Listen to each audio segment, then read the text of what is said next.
तो friends good morning. पहाड़ के अंदर विशेष करके अप्रैल के महीने में गर्मी की स्टार्ट हो गई है, लेकिन सुबह सुबह तो यहाँ मौसम ठंडा ही रहता है। लेकिन दर दिन में गर्मी करीबन करीबन 27-28 डिग्री टेम्परेचर हो जाता है। हम यहाँ पहाड़ में अपने जीवन का जो रोज़ का जो रूटीन है, खान पान सब बदलने आए हैं, और उसी रूटीन को बदलने के लिए हमने इस नेचर में, इस देवभूमि में हमने शरण ली और एक छोटा सा घर बनाया है। और इस घर के सामने इतना सुंदर गार्डन है। विशेष करके करीबन करीबन 8-10 तो फ्रूट के पौधे हैं, और ये हर मौसम का फ्रूट मेरे घर में अवेलेबल है। और उसी की वजह से हमारा जीवन प्रभावित हो रहा है, यानी कि एक अच्छे स्वास्थ्य की ओर चल रहे हैं हम।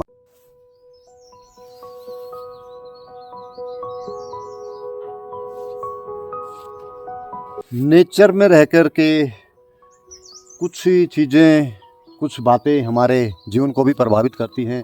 जैसे कि आप मेरे बैक साइड में देखेंगे, ये फूल का पौधा है, गुलाब, कितना अच्छा, आहा हा हा, क्या बात है। और लेकिन इसके साथ साथ हमने ये भी देखना है, इसकी बैक साइड में आम का पौधा है, और आम के पौधे पर ये इसको डिस्टर्ब कर रहा है, तो इसकी हमें कटाई करनी पड़ेगी, नहीं तो ये इसके स्वास्थ्य को यानी कि पौधे को प्रभावित कर सकता है, क्योंकि इसमें कांटे ज़्यादा होते हैं। हवा चलती है तो पेड़ इसके ये पत्ते छलनी हो जाते हैं, तो इसकी कटिंग भी ज़रूरी है। हालांकि ये हमारे लिए भी ज़रूरी है, लेकिन ये उसके लिए घातक है। यानी कि वही बात हो गई, उस दोस्त से भी सावधान रहने की ज़रूरत है जो दोस्त हमारे दुश्मन का भी दोस्त हो। तो ये ऐसा ही कुछ यहाँ पे भी है। अप्रैल के महीने में अक्सर गर्मी शुरू हो जाती है, और इसका रूप, इसका स्वरूप, इसके हालात पहाड़ों में भी देखने को मिलते हैं। लेकिन गर्मी के मौसम में हमें कई चीज़ों का ध्यान रखना होता है। जैसे कि सेब के पौधे हैं, और ये है सेब के पौधे, और इनके अंदर फ्लावरिंग स्टार्ट हो गई है। तो फ्लावरिंग स्टार्ट हो गई है, तो इनकी देख रेख के लिए यही है कि इनके आसपास फूल के पौधे ज़रूर हों अगर आपको इसके अंदर फ्रूट लेना है। क्योंकि बगैर मधुमक्खी के, मधुमक्खी का काम होता है फ्रूट सेट करने में, मधुमक्खी मदद करती है। तो इसके लिए आपको कम से कम और कोई फूल ना मिले तो कम से कम सरसों के फूल आसपास में ज़रूर हों, ताकि उन पे मधुमक्खी आए और इनके फ्रूट सेट होने में उनकी हेल्प करे। क्योंकि इस पे नर और मादा दोनों प्रकार के फूल होते हैं, तो उन पे मधुमक्खी बैठती है। मधुमक्खी बैठने के बाद वो दूसरे फूल पे बैठती है। इससे इनके उसमें आदान प्रदान होता है, और आदान प्रदान की वजह से ही फ्रूट सेट होता है। इन चीज़ों का विशेष ध्यान रखें। और अप्रैल के महीने में ज़्यादातर हर पौधे पे, आम के ऊपर, सेब के ऊपर, और पुलम के ऊपर, आड़ू के ऊपर, सब पे फ्रूट का टाइम होता है। और मैं मेरे बैक साइड में देखेंगे तो ये देखिए कितने शानदार आड़ू लगे हैं यहाँ पे, और खूब भरा हुआ है ये पौधा। लेकिन पिछले साल की अपेक्षा अब की बार कम आड़ू आया है।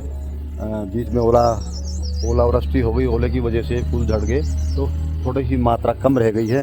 लेकिन जितने भी लगे हैं स्वस्थ लगे हैं, और इस हिसाब से ये साइज भी इनका अब की बार अच्छा होने वाला है। क्योंकि जिस पौधे के ऊपर फ्रूट कम होंगे तो उनका साइज भी अच्छा होगा और स्वस्थ भी होंगे। तो अब की बार स्वस्थ आड़ू।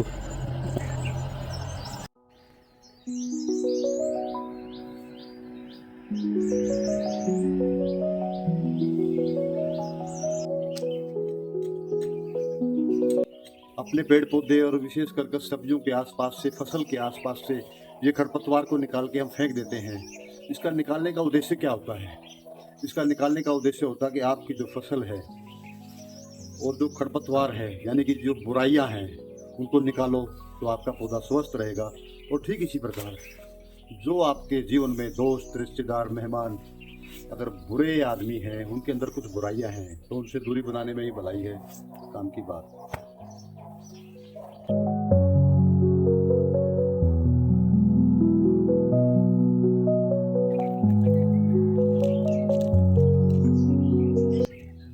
पहाड़ों में दरअसल गर्मी बढ़ने लगती है अप्रैल के महीने में, और अप्रैल के महीने में गर्मी के साथ साथ ही जो पहाड़ के अंदर जो घरों में सब्जी लगाई जाती है, विशेष करके ये मैंने लगाई है मेथी।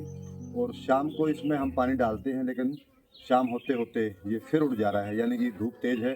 तो उसके बचाव में आप गोबर का खाद डालेंगे, तो ये गोबर का खाद मिट्टी को तो उपजाऊ करेगा ही, और साथ में एक लेयर बन जाएगी जो जमीन को सूखने नहीं देगी। और जमीन नहीं सूखेगी तो रोज रोज पानी नहीं डालना पड़ेगा और मस्त सब्जी तैयार।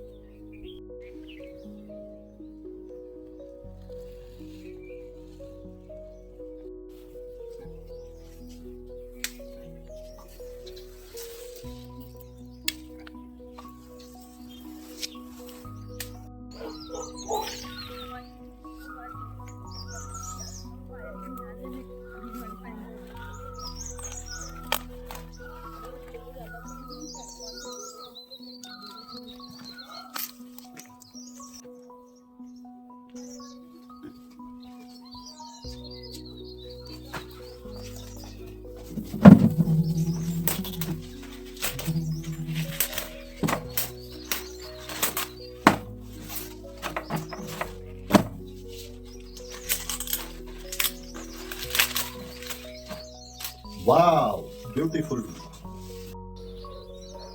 तो फ्रेंड्स, गुजरा हुआ ज़माना वापस तो नहीं आता, लेकिन गुजरे हुए ज़माने में कुछ रास्ते में पड़ी हुई चीज़ें भी काम की होती हैं। तो इस गुजरे हुए ज़माने की बात याद आ गई। तो जैसे कि ये पौधा है मेरा आम का, और इसमें नए नए पत्ते आए हैं। देखिए नए नए कितने शानदार हैं, सोने के पत्ते हों, जैसे कि गोल्ड के पत्ते हों। तो पुराने पत्ते इसके गिर गए, और पुराने पत्ते गिर के वो मिट्टी में कूड़ा जैसा हो गया था, लेकिन मैंने उनका सदुपयोग किया है। और चलिए दिखाता हूँ आपको।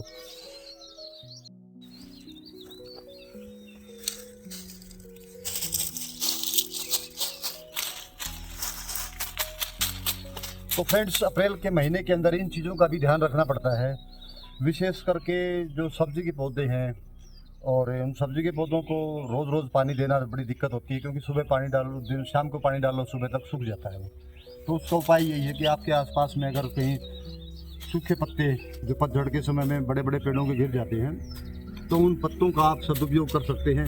उनकी एक ये परत लगा दें ताकि ये ज़मीन आसपास की ना सूखे, और ज़मीन के साथ साथ जो एक्स्ट्रा जो खरपतवार है वो भी नहीं उगेगा, यानी कि फ़ायदे ही फ़ायदे हैं। और ठीक इसी प्रकार घर के जो बड़े बूढ़े होते हैं ना, वो बड़े काम की चीज़ होती है। हालांकि कुछ एज के बाद उनको बेकार की चीज़ समझा जाता है, लेकिन वो बेकार नहीं, बड़े काम की चीज़ होती है। और वो भी घर में बैठे बैठे भी, वो चाहे कुछ भी ना करें, फिर भी अपने परिवार की सुरक्षा के साथ साथ अपने बच्चों की जड़ों को मजबूत करने का काम बड़े बूढ़े करते आए हैं। तो उनको वेस्ट की चीज़ ना समझे।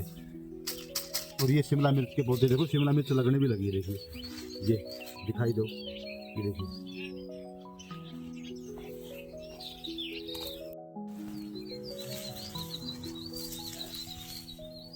आज खाएंगे हरे हरे टाट की चटनी।